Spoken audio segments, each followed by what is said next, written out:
Varanasi, one of the holiest places in India for Hindus and Buddhists.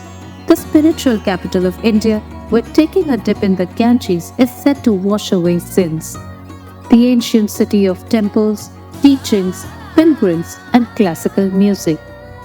And since the last 10 years, Prime Minister Narendra Modi's constituency. As Prime Minister Modi seeks a third term in this year's election, what makes Varanasi so special? And what's been its remarkable journey in the last 10 years from an old crumbling city to a thriving temple economy? Hello, I'm Tulika and you're watching Bottom Line.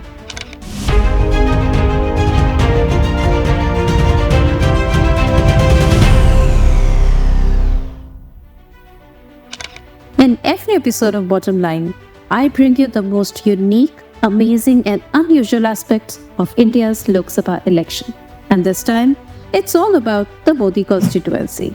So here we go. Nestled within Uttar Pradesh, Varanasi is politically important among the massive 80 seats that the northern state sends to the Indian parliament. It has a rich electoral history and since 1991 has been predominantly represented by the Bharatiya Janata Party, the BJP. Modi had been the popular Chief Minister of Gujarat for over a decade, but he strategically chose Varanasi as his constituency in 2014, stepping out of his comfort zone. Since then, he went twice from here to become the Prime Minister of India.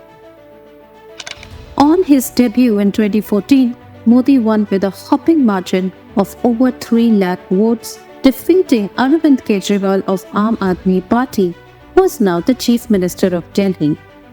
Even bigger, in 2019 he won by nearly 500,000 or 5 lakh votes against Shalini Yadav of Samajwadi Party.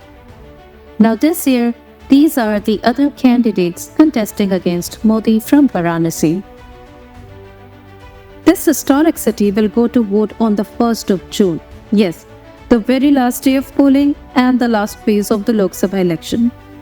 This time there are about 19 lakh eligible voters from Varanasi, which includes about 9 lakh women and about 10 lakh men voters. So who are these voters? In terms of the religious profile, more than 70% are Hindus. Islam is the second most popular religion with approximately 29% following it. And less than 1% is made up of Christians, Jains, Sikhs and Buddhists. Well, in the last decade, Varanasi has had an incredible makeover. There have been development projects worth 13,000 crore rupees. New ring roads, hospitals, bridges, cricket stadium and cleanliness have literally changed the face of the city.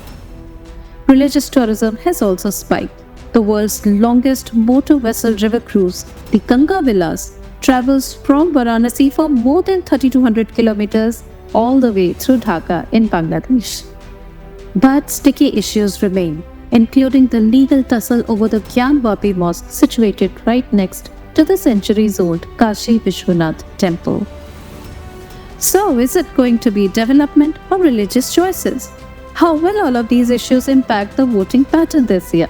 Well, we'll know when the results are out on the 4th of June.